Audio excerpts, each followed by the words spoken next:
We can explain it this way. Someone might tempt me to eat chocolate, or I could tempt myself to eat chocolate. And that temptation could find fertile soil in my soul because I like to eat chocolate. And so sin, if eating chocolate could ever be considered a sin, can find fertile ground in me because there is this initial desire to want to eat chocolate. So maybe it's a good thing and maybe it's a bad thing. It's just an input. But if it's a bad thing, that sin finds fertile ground in me and I miss the mark. I choose for self rather than love because there is a desire within me for chocolate.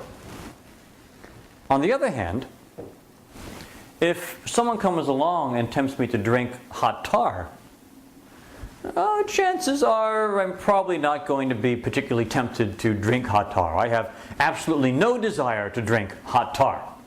And so that sin, that temptation, is not going to find fertile ground in me because I have no desire to drink hot tar. It was the same way with Jesus regarding sin. That to exalt self, to choose self over love, was about as attractive to him as drinking hot tar. It was completely foreign to his nature it was detestable, despicable to treat another human being as an object for consumption. To choose self over another. No matter what the drive, no matter how hungry, no matter how beautiful a woman will be put before him, or how luscious a meal, or whatever temptation to power, or to whatever there might be out there, to choose that over self, or over love rather, would be as attractive to Jesus as drinking hot tar.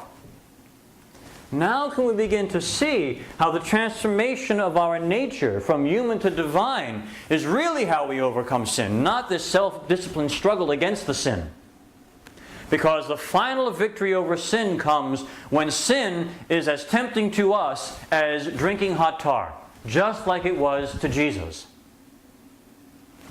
That's our final victory over sin. When sin no longer can find fertile ground in us. And this is why we need God. We can't change that very nature within us that allows sin to find fertile ground. It's God who's got to bring in that divine bulldozer and clear out all of that soil that's so fertile for sin and replace it with the soil that's fertile for love. We can't do that. Only God can do that. And that's why that's our final victory over sin. Not struggling with our own human self-will and self-control, but rather yielding ourselves to the grace of God to change our nature so that sin is no longer attractive. That sin, to choose self over love, is as tempting as drinking hot tar. That's when we finally win the battle over sin.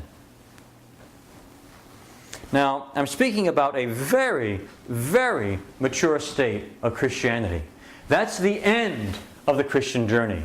That's where the Christian business plan wants to take the whole human race, to the point where we would never exploit another human being, where we would never choose self over love.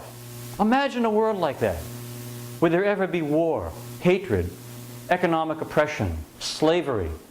Would there be any of the things that scourge and tear our planet, our life, our society, if we never again exploited another human being? Because to exploit another human being, to choose self over love, was as enticing as drinking a cup of hot tar. That's the end of the plan.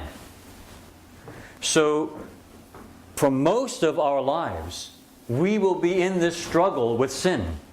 Only the greatest of saints have experienced this on earth, where they say we finally come to that unitive state with God, having passed through so many levels and so many places in this Christian journey, where they become so close to God, that finally now even our first movements are no longer towards sin, where we have this first movement towards sin and then we resist, but rather our first movements are now towards love. Why? Because God has changed our nature to be divine. Because God's first movements are always towards love. And there is never any room for sin. It must come from this internal transformation. Look at this very interesting scripture again back in the book of James, just after the one we read. In James 1 and in verse 21, we'll see this further admonition to lay aside sin. In James 1, in verse 21, James says, "Therefore, putting aside all filthiness, and all that remains of wickedness, in humility receive the word implanted, which is able to save your souls." Save us from ourselves, from our inadequacy. But we lose something here in English. It's just not quite the same as it is in Greek. If we look at something like in English, Robertson's word pictures in the New Testament, it helps bring out the very graphic picture that is being painted here in the Greek. That when James says to lay aside the filthiness, he's talking about it as if we were taking off a garment. So we're taking off something external and laying it aside.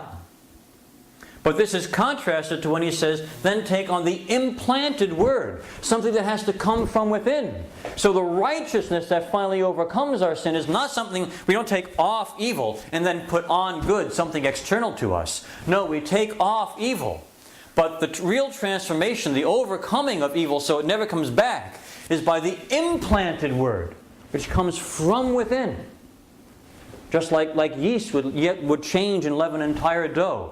So it is God coming into our lives that changes us internally, changes our nature. But as I say, this is the most mature, the final level of Christianity. For most of all of our lives, we will struggle with sin. Most of us will achieve that state on the other side of death, not in this world. So, why are we struggling against sin? Why do we have this ongoing fight and struggle? In the Catholic tradition, in every Mass we come to the point where on our knees before God we say, "I'm not worthy to receive you, but only say the word, and I shall be healed." But God doesn't say that word. And we're not instantaneously healed of all this weakness and brought to the state of perfection. Instead, God chooses to leave us struggling with sin. Why? Well, we'll find that our struggle against sin, God uses to build that selfless love that He wants us to have. Well, wait a second though. Doesn't that contradict what I have been saying all along? I've been saying that our ultimate victory about sin is not the self-disciplined struggle against sin. And yet I just said God uses that struggle against sin to help build that eternal love that He wants us to have. How? Isn't that a contradiction? Isn't it back to doing it ourselves by the struggle against sin? The answer is no. No. If our self-will and our struggle against sin is not truly overcoming sin, how is God using this to build this love? Well, as I've tried to digest this personally, I see three very important reasons why God leaves us struggling against sin. The first is that it shows something about our love of God, about how much we love God and our dedication to God. And frankly, when we struggle against sin, we're not showing God how much we love Him and how concerned we are about overcoming sin and how much we're willing to struggle. God already knows that. He knows that exactly. No, we're not showing God. When we struggle against sin, we're showing ourselves. God is allowing us to see how much we really love God, or more likely, how little we really love God. What do I mean by that?